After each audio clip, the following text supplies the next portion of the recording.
नल, हनुमान जी रक्षा करिए।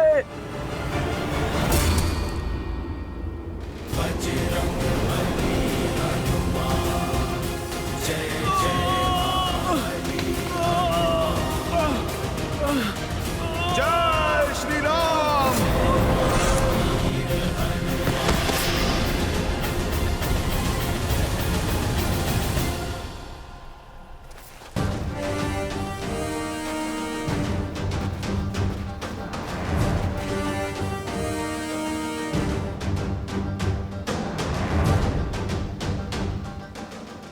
दया आती है मुझे तुम पर, तुम्हारे इस निर्णय क्षमता पर। अरे तुम पे तो प्रहार करना भी हमारी वीरता पे कलंक है, दुष्ट। गिद्ध हूं मैं और असहाय, मरे हुए जीवों को खाता हूं। तुम तो स्वयं प्राण त्यागने को सज्ज हो, तो क्यों ना मेरे भोजन बनो। जाते जाते उपकार होगा। कितनी लज्जा की बात है, गरुड़ की महान वंशावली को तुम कलंकित कर रहे हो। एक पक्षीराज जटायु थे जो हमारे प्रभु श्री राम की अर्धांगिनी माता सीता की रक्षा हेतु अंतिम सांस तक लड़े। धर्म की रक्षा करते करते उन्होंने प्रभु श्री राम की गोद में अपने प्राण त्याग दिए। और एक तुम हो अधर्मी, नरभक्षी। क्या जटायु? हाँ, शरीर तो उनका तुम्हारे जैसा ही था, परंतु आत्मा हरि में मिल गई। उन्होंने अपने प्राण दे दिए धर्म के लिए। और एक तुम हो कि जटायु मर गया? ऐसा नहीं हो सकता। कह दो ये झूठ है। कह दो जटायु अभी जीवित है। आप हमें क्षमा करें, पर यह सत्य है।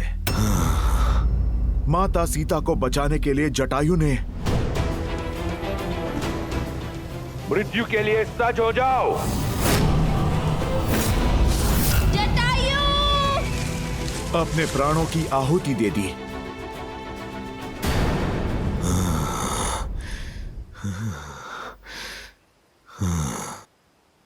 क्या हुआ? तुम ठीक तो हो ना? तुम कैसे जानते हो जटायु को? क्या मुझे जल तक लेकर जा सकते हो, ताकि मैं जटायु का तर्पण कर सकूं?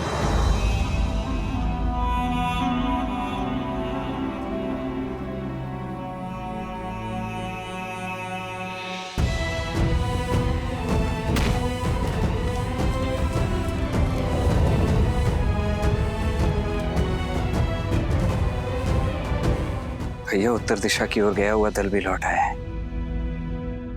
और उन्हें भी भाभी माँ की कोई सूचना नहीं मिली है। परंतु वर्षल महाबल अपने साथ भरत का समाचार अवश्य लाए। जय श्री राम। कहो वर्षल महाबल, क्या समाचार लाए हो? आपके निर्देश अनुसार हमने कुमार भरत से दूरी बनाए रखी थी। उन्हें हमारे और माता सीता के बारे में कुछ पता लगने ही नहीं दिया। अयोध्या में सुखी है ना मेरा भाई? कुमार भरत अयोध्या में नहीं है। वो अयोध्या की सीमा के बाहर एक तपस्वी की भांति जीवन जी रहे हैं। वो राज सिंहासन पे आपकी चरण पादुका रखकर राज कार्य कर रहे हैं।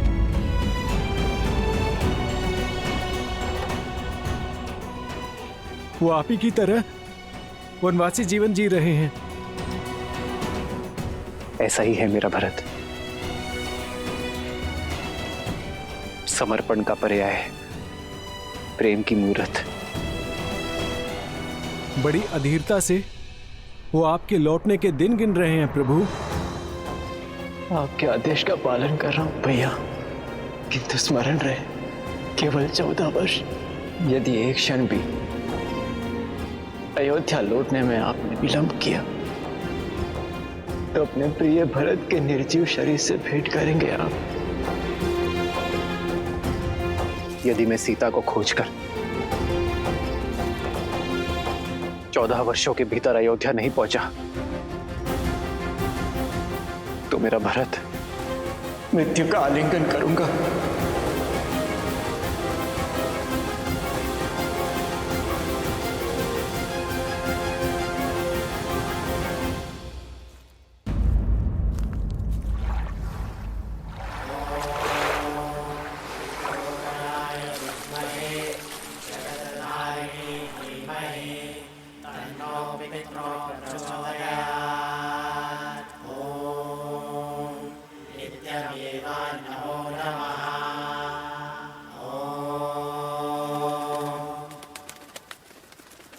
मुझे प्राणों से भी प्रिय था मेरा छोटा भाई, मेरा जटायु।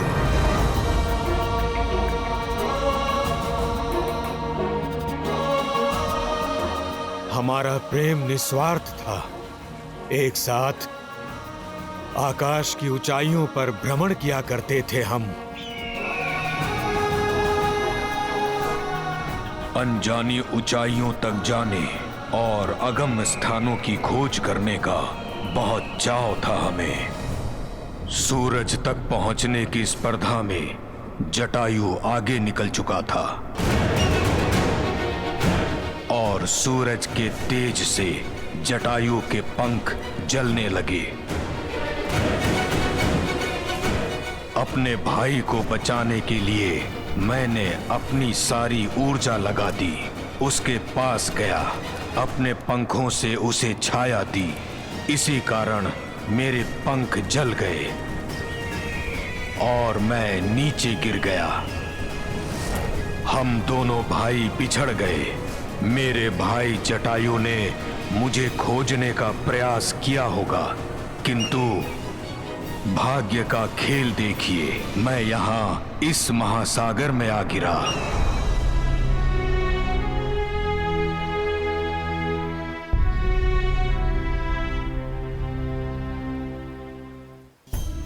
तब से यहीं इसी स्थान पर रहता हूं। पंखों के जल जाने से आखेट नहीं कर सकता, इसलिए जो भोजन मिले उसी के सहारे जीता हूं। अपंग होकर पड़ा हूं। अपने भाई के प्राण बचाने के संतोष के साथ रहता हूं, ये सोचते हुए कि मेरे जीवन का उद्देश्य क्या है। क्या इस तरह अकेले दुर्गति की मृत्यु पाऊंगा मैं?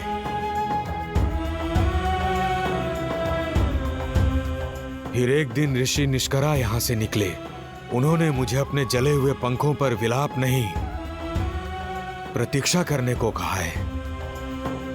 बताया कि त्रेता युग में रावण एक महापुरुष की पत्नी का अपहरण करेगा। तब वो महापुरुष कुछ गुप्तचर भी भेजेंगे, जिनकी सहायता कर मैं उनका उद्देश्य पूर्ण करूंगा और अपने इस जीवन का उद्देश्य भी पूर्ण करूंगा। उन्होंने कहा था कि तब मैं पुनः संपूर्ण हो जाऊंगा, अपना कर्तव्य निभाऊंगा और अंततः मोक्ष को प्राप्त करूंगा। हनुमान, मुझे विश्वास है कि तभी श्री राम जी की बात की थी ऋषि निष्करा ने, और उनके गुप्तचर यानी कि आप सब। बताओ किस प्रकार मैं श्री राम की सहायता कर सकता हूं। ऋषि निष्करा की कही बात मुझे कभी समझ में नहीं आई। आप ही बताइए ना, संपूर्ण कैसे हो सकता हूं। हे पक्षीराज, आपका कथन उचित है। हम माता सीता की खोज करने ही निकले हैं, जिन्हें रावण अपने पुष्पक विमान में ले गया था।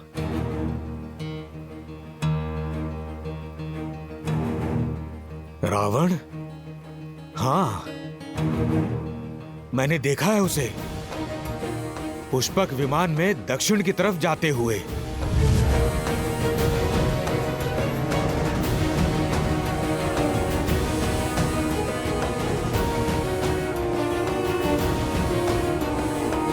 समर्थ होता तो मैं आपकी सहायता अवश्य करता। सागर लांघ कर मैं ढूंढ लाता माता सीता को, किंतु मैं तो उड़ ही नहीं सकता। संपूर्ण होने का अर्थ कदाचित यही है पक्षीराज कि आप एक बार पुनः अपने इन पंखों का उपयोग कर पाएंगे। मेरे प्रभु श्री राम का बल निर्बल को भी सबल बना देता है। वो दीनों के नाथ हैं, निराश का विश्वास है। आप प्रभु श्री राम का नाम लेकर प्रयास तो कीजिए।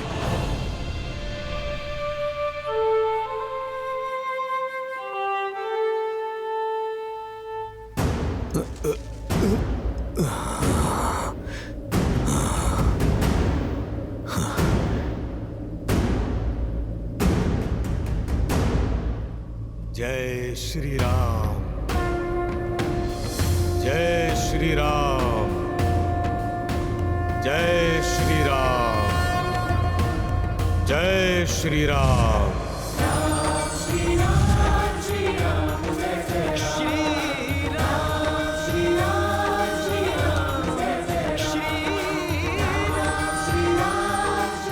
मैं जानता था, आपने देखा, मेरे प्रभु श्री राम की भक्ति हर बाधा से लड़ सकती है।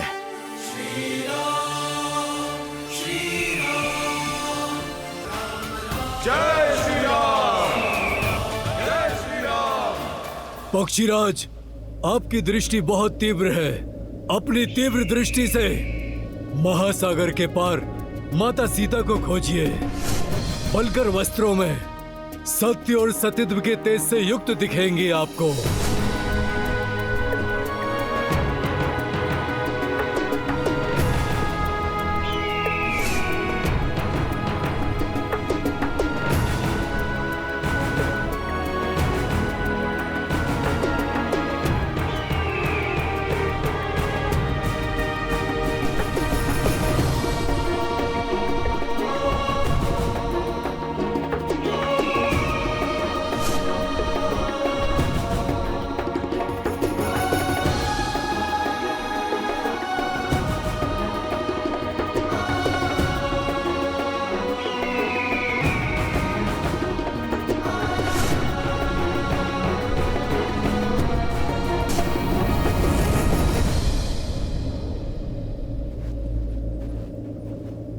देखा, मैंने माता सीता को देखा।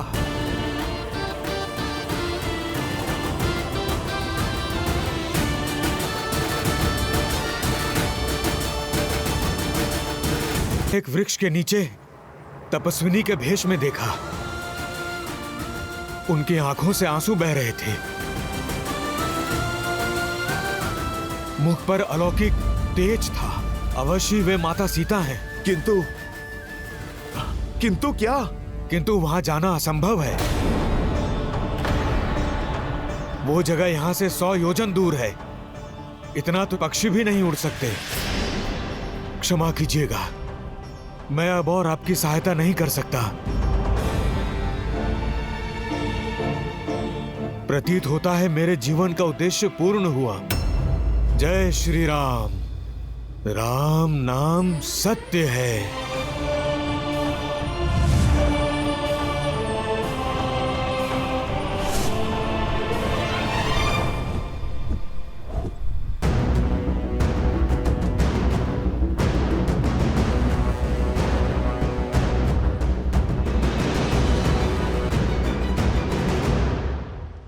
संपाति ने मार्ग तो बता दिया, किंतु स्वयं प्रभा की भ्रांति, एक असंभव दृश्य सामने रख दिया है।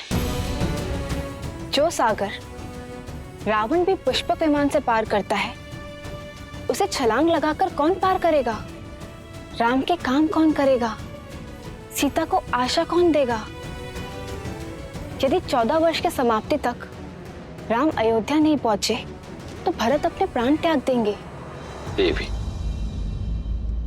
जिन श्री राम का नाम लेने से ही प्राणी जन्म और मृत्यु के भव सागर को पार कर जाता है, उनके परम भक्त को ये 100 योजन का समुद्र भला क्या रोकेगा? ऐसा कौन सा भक्त है श्री राम का जो 100 योजन पार कर लेगा? वो जिसका जन्म ही हुआ है श्री राम के काज सवारने के लिए, वो जो संकट मोचक है, वो जो असंभव को संभव में परिवर्तित करते, मेरा ही अंशावतार हनुमान। किंतु देखिए हनुमान को, संशय से भरे मौन खड़े हैं आपके अंशावतार। कमी बल की नहीं, बोध की है। हम सबके भीतर शक्ति का एक स्रोत होता है, बस हमें ही उसका आभास नहीं होता।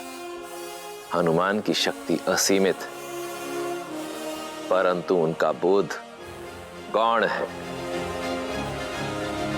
आवश्यकता है उनके बोध को जागृत करने की, उन्हें उनकी शक्तियों की पुनः स्मृति दिलाने की। एक बार ये हो जाए देवी, फिर देखिए, ये 100 योजन का समुद्र तो क्या, 100 ब्रह्मांड भी पार कर जाएगा ये राम भक्त।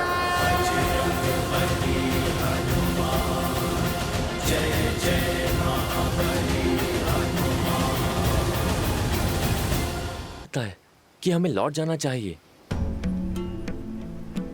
और जो भी सूचना हमारे पास है वो श्री राम को जाके देते हैं। यहाँ पर रह के समय व्यर्थ करना अनुचित है। इस सागर को पार करना असंभव है। श्री राम का कार्य बीच मझधार में छोड़ने से अच्छा है कि हम अपनी मृत्यु को आलिंगन कर लें, क्योंकि नर के रूप में साक्षात नारायण है वो। आप उचित कह रहे हैं ताजश्री जामवंत। अब नारायण का कोई चमत्कार ही हमें मार्ग दिखा सकता है, क्योंकि हमारी आस, हमारे हनुमान जी की भी आस छूट चुकी है। हमारे पास कोई मार्ग नहीं है। ईश्वर भी उन्हीं की सहायता करते हैं जो स्वयं अपनी सहायता करते हैं। कई युगों से मैं इस धरा पर हूं, जानता हूं कि जिस कार्य में श्री राम का नाम हो वो कार्य कभी अधूरा नहीं रह सकता। कोई ऐसी समस्या नहीं जिसका कोई हल ना हो। हमें बस श्रद्धा के दीप में आस की लौ जगाए रखनी होगी।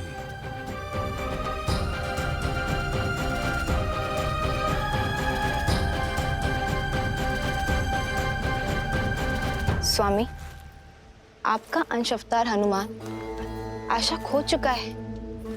अब उसे स्वयं से कौन मिलवाएगा? कौन उनका साक्षात्कार उनके ही बल से करवाएगा? जामवंत, क्योंकि हमारी रचाई इस लीला का सबसे अधिक बोध उन्हें ही है। जीवन और इतिहास के ज्ञान का अद्भुत समन्वय है जामवंत। वो जामवंत जो स्वयं ब्रह्मदेव के मुख से वृक्षों के राजा बनकर प्रकट हुए थे। तो श्री राम की कथा में जामवंत की और भी भूमिकाएं? हाँ देवी, आने वाले इस धर्म युद्ध में जामवंत श्री राम के सहायक, उनके मार्गदर्शक बनेंगे। पिछले कई युगों से भगवान विष्णु के राम अवतार की प्रतीक्षा में थे जामवंत। स्वयं को इस पावन उद्देश्य के लिए तत्पर कर रहे थे जामवंत। युगों से? हाँ देवी, जामवंत कोई साधारण वृक्ष नहीं, नारायण के हर रूप, हर स्वरूप के साक्षी रहे। फिर वो चाहे बराह अवतार से लेकर नरसिम्हा अवतार हो, या फिर समुद्र मंथन से लेकर वामन अवतार तक, जामवंत इन सभी घटनाओं के साक्षी रहे। जब भगवान विष्णु ने वामन अवतार में असुरराज महाबली का दमन किया था, तब 21 बार भगवान वामन की प्रदक्षिणा देने वाले जामवंत ही थे।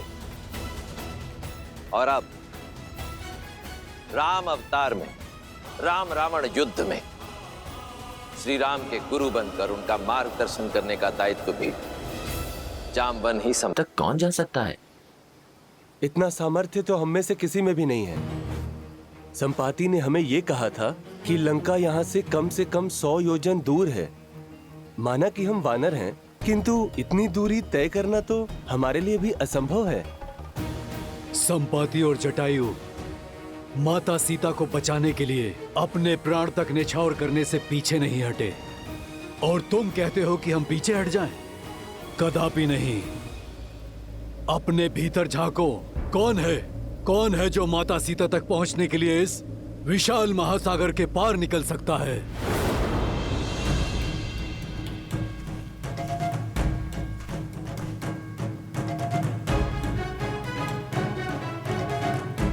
जामुन जी, मैं 20 योजन तक छलांग मार सकता हूं। मैं 40 योजन। युवा अवस्था में मैं इतनी दूरी पार कर सकता था, किंतु अब शरीर में उतना बल नहीं।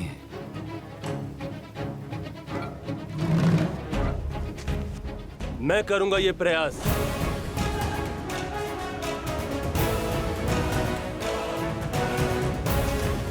तुम्हारे सामर्थ्य पर संदेह नहीं है अंगद। मुझे ज्ञान है कि तुम वहां तक पहुंच तो जाओगे, परंतु वहां से लौटने की शक्ति शेष नहीं बचेगी, और फिर तुम युवराज हो।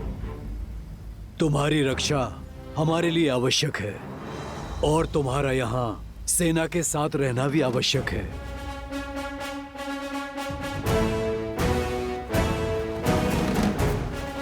हम में से केवल एक है जो इस असंभव कार्य को संभव कर सकता है। जय महावीर हनुमान, जय जय पवन पुत्र हनुमान, बजरंग बली हनुमान, जय जय महाबली हनुमान। जामवन जी, कहीं आपका संकेत मेरी ओर तो नहीं? नहीं ऋक्षराज, मैं ये नहीं कर सकता। इतना सामर्थ्य नहीं है मुझ में। सामर्थ्य है पर बोध नहीं है, बल है। किंतु तुम भूल चुके हो, बुद्धि में तुम्हारा कोई सानी नहीं है। पर्वत को मसान की भांति मसल देने की शक्ति है तुम में। तुम भूल गए कि श्री राम ने क्या कहा था? क्योंकि ये यात्रा केवल सीता की खोज की नहीं, तुम्हारे स्वयं को खोजने की भी है। पात्र हो पर परिचय नहीं है अपना। अपना परिचय जानते हो ना हनुमान? हाँ, मैं हनुमान हूँ, महाराज केसरी और माता अंजना का पुत्र हनुमान। किंतु हनुमान की पहचान और भी अधिक भव्य है। आ जाओ सब, हनुमान के जन्म की गाथा सुनाता हूँ।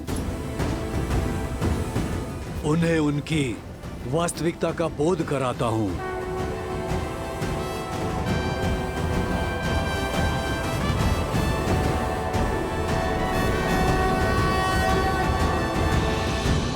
ईश्वर ने सब कुछ दे दिया, बस एक संतान नहीं दी।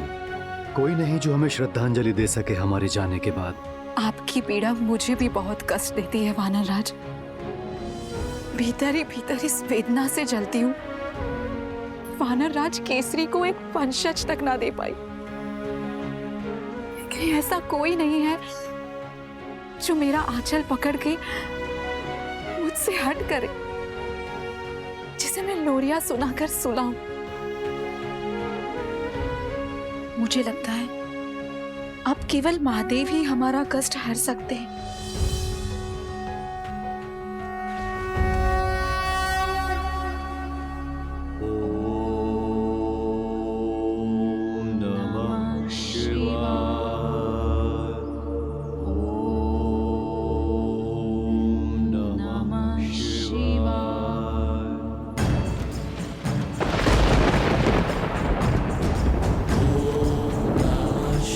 केसरी और अंजना पूरी श्रद्धा से तप में लगे रहे। पूरे 12 वर्षों तक उन्होंने कठिन प्रार्थना की, आस का आंचल नहीं छोड़ा, और उनकी दृढ़ता ने महादेव को प्रसन्न कर दिया। वायुदेव, कृपया प्रकट हो। प्रणिपात महादेव। प्रणिपात माता। आदेश करें, इस दास का स्मरण कैसे किया आपने? क्या अपने वेग में कोई भूल तो नहीं हो गई मुझसे? भूल नहीं हुई, संसार का भला करने का अवसर मिला है आपको। एक बड़ा दायित्व सौंपने के लिए आपको यहाँ बुलाया गया है। महादेव की सेवा करके मैं धन्य हो जाऊंगा। अपनी भक्ति से प्राप्त शक्ति से रावण इस संसार में तनाव का वातावरण फैला रहा है। नारायण के अवतार श्री राम को एक भक्त की आवश्यकता होगी, जो मेरा ही अंशावतार होगा। देवी अंजना के गर्भ तक उसे पहुंचाने के लिए आपकी सहायता की आवश्यकता है वायुदेव। ये समझ लीजिए कि श्री हरि के इस दिव्य अवतार की गाथा में आपकी एक अत्यंत महत्वपूर्ण भूमिका होने वाली है। समय आने पर मेरे इस अंशावतार को संसार जिस नाम से पुकारेगा वो होगा हनुमान। वो हनुमान जो संसार में राम भक्ति की अलख जगाएगा। वो हनुमान जो इस संसार को सच्ची भक्ति का अर्थ समझाएगा, जो भक्त और भगवान के संबंध को एक नई ऊंचाई तक ले जाएगा, जो राम रावण युद्ध में श्री राम का प्रमुख सहायक बनेगा और देवी सीता की मुक्ति का मार्ग बनेगा। धन्य हूं मैं महादेव, आपकी इस इच्छा को मैं अवश्य पूर्ण करूंगा। हनुमान आपका अवतार होगा और उसे धरती पर ले जाने में मेरे सहयोग के कारण पवनसुत कहलाएगा। नमामि शंभुं पुरुषं पुराणं, नमामि सर्वज्ञं पारब्रह्मं, नमामि रुद्रं प्रभुं शयन्तं, नमामि शर्वं शिरसा नमामि। जय जय जय शंकर उमा महेश्वर। जगत कल्याण का मार्ग तुम्हारी प्रतीक्षा कर रहा है हनुमान। तुम्हारे बल का आभास कर सकता हूं मैं हनुमान।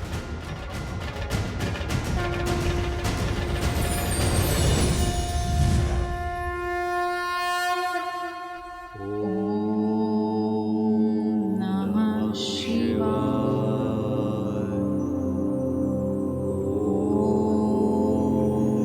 नमः शिवाय।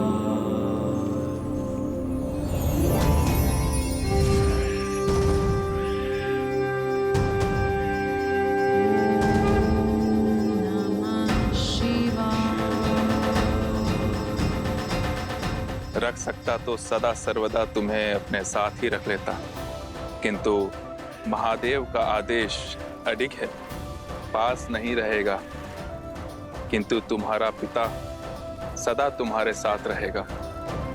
शंकर सुवन केसरी नंदन, तुम्हारा पिता कहलाने का गर्व मेरे जीवन का सबसे बड़ा धन होगा।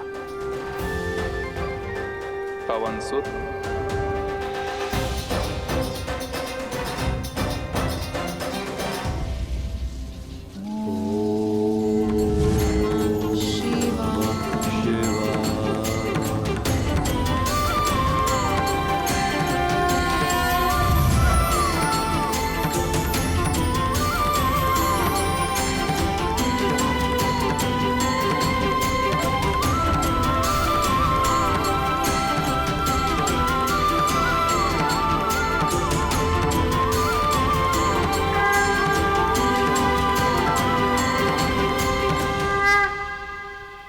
तो मेरा जन्म महादेव की इच्छा से हुआ। जामवंत जी, मैं महादेव का अंश हूं। अंजनेय होने के साथ साथ पवनसुत भी हूं मैं, और मेरा जन्म प्रभु श्री राम की सेवा के लिए हुआ। इसीलिए सदा मुझे प्रभु श्री राम की प्रतीक्षा रहती थी। धन्य हुआ मैं, मेरे श्री राम, प्रभु श्री राम, राम राम राम राम राम राम।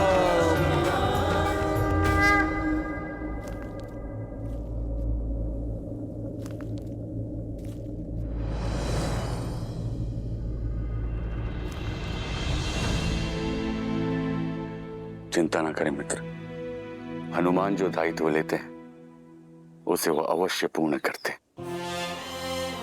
बस वही एक आशा शेष है मित्र, यही ना टूटे। मित्र, मैं आपको कुछ दिखाना चाहता हूं। वो जो हनुमान ने हमारे ऋषिमुख निवास के समय बनाया था। भाई,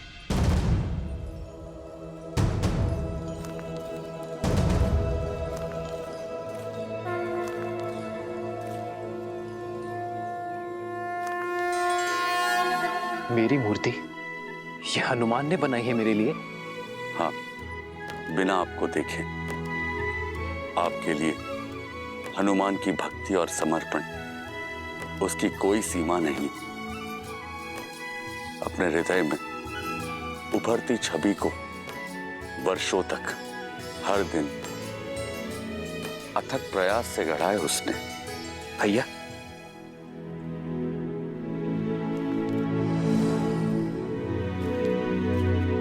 देखो लक्ष्मण, हनुमान ने मेरे लिए ये प्रतिमा बनाई है।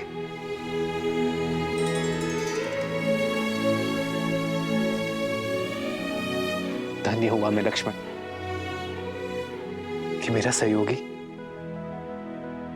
इतना स्नेह करता है मुझसे, जिसका मुझ में इतना विश्वास हो कि बिना मुझसे भेंट की, बिना मुझे देखे समर्पण से इतनी बड़ी प्रतिमा बना डाली। वो मुझे कभी निराश नहीं करेगा लक्ष्मण। उसके विश्वास ने मुझे नई आस दी है लक्ष्मण। हनुमान अवश्य सीता को खोज कर लाएगा।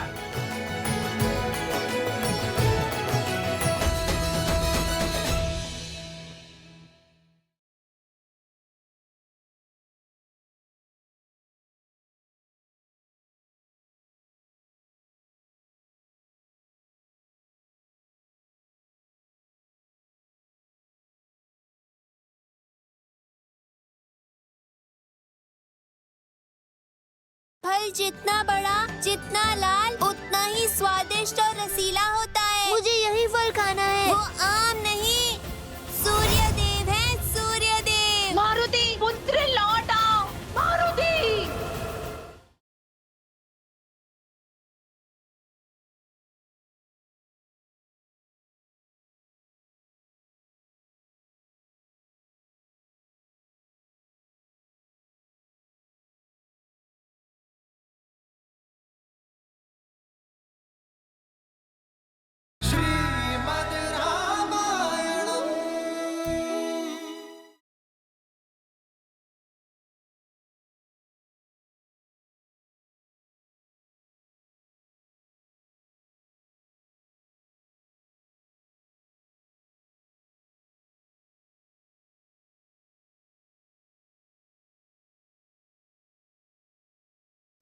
का उद्देश्य तो जान गया, परंतु उसे पाने का मार्ग कैसे ढूंढूं? वृक्षराज, इस महासागर को लांघने का सामर्थ्य मैं कहां से लाऊं? सूर्य कभी नहीं पूछता कि अपने अंदर उजाला कहां से लाए। इस तुच्छ सागर को महासागर कह रहे हो तुम कदाचित भूल रहे हो, अपने बाल्यकाल में तुमने बहुत ऊंची छलांग लगाई थी। इतनी ऊंची छलांग कि ऐसे सहस्त्र समुद्रों की दूरी उसमें समा जाए। सहस्त्र योजनों की छलांग लगाई थी तुमने हनुमान। वो छलांग जिसने केसरी नंदन मारुति को हनुमान बनाया। हनुमान ज्ञान गुण सागर, जय कपीस अपने जन्म और उस असंभव छलांग की कथा सुनो हनुमान। अपना बल, सामर्थ्य और स्वयं का परिचय पा जाओगी।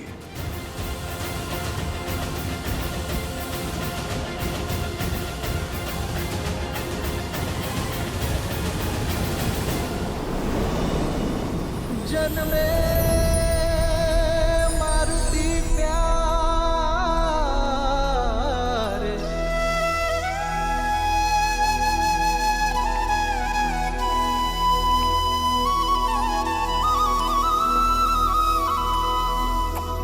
जन्मे मारुति प्यारे।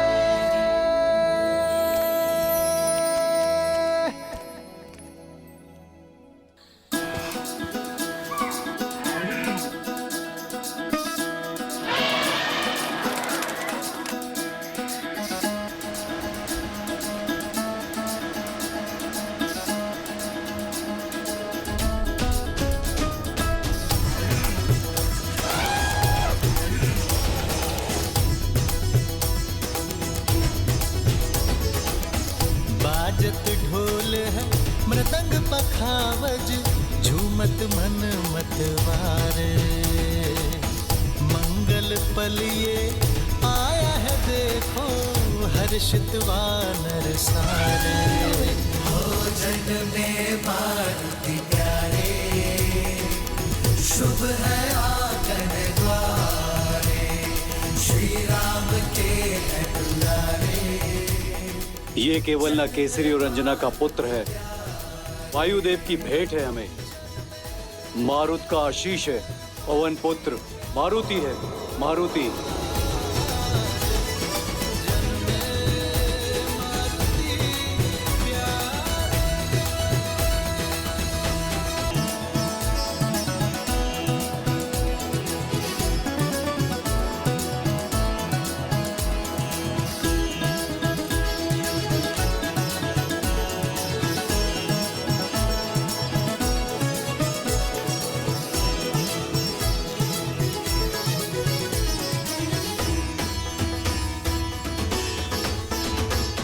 सूरज सा मुकदम के चंचल नटखट नैना, तू भगवान का रूप है, तुझसा भक्त कोई ना।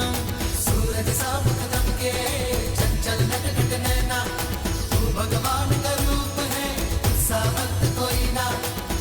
देखो तुझे सुर नर मुनि जन जाए वारे वारे। बाजत ढोल मृदंग पखावज, झूमत मन मतवारे। मंगल पल आया है देखो, जन में मारुति प्यारे। हो जन में मारुति प्यारे, शुभ है आंगन द्वारे, श्री राम के है दुलारे। जन में